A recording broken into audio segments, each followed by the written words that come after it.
सर्प और नेवले की लड़ाई होती है। सर्प और नेवला दोनों लड़ते हैं।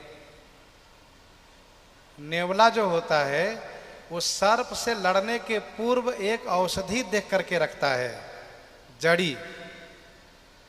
जैसे ही सर्प उसको डसता है तुरंत उस जड़ी की ओर मुख करता है और उसको देख करके फिर वो सचेत हो जाता है और वैसी ही शक्ति से संपन्न हो जाता है जैसे कि भगवान श्री राम जी कृपा दृष्टि करके देखते हैं तो बानर भालू पुनः वैसे ही शक्ति से संपन्न हो जाते हैं। कर परसा सुग्रीव शरीरा तनभा कुलिस गई सब पीरा। तो नेवला उस जड़ी को देखा रहता है, सर्प से लड़ता रहता है, लड़ते लड़ते आखिर में उस सर्प को मार डालता है नेवला। इस दोहे का मतलब आप थोड़ा ध्यान से सुनिएगा और समझिएगा। ये संसार क्या है? सर्प है।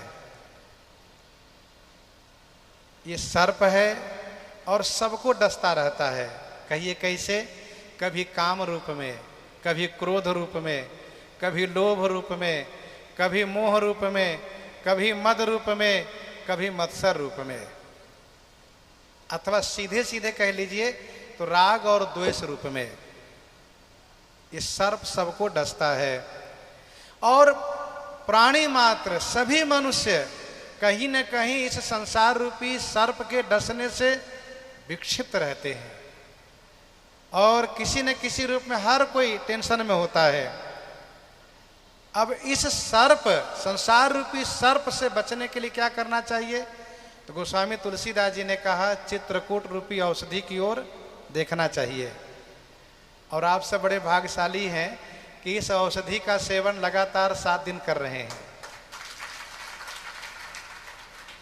और मुझे लगता है कि इस औषधि के प्रभाव से अब आप सब अवश्य उस जहर से मुक्त रहेंगे।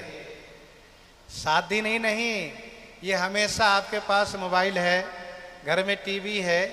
इस कथा के माध्यम से आप हमेशा चित्रकूट का दर्शन करते रहेंगे। तो चित्रकूट एक औषधि चितवत होत सचेत। दूसरी बात मैं और बता दूं, ये चित्रकूट धाम है, यहाँ पर आने से सभी की विपदा का अंत हुआ है।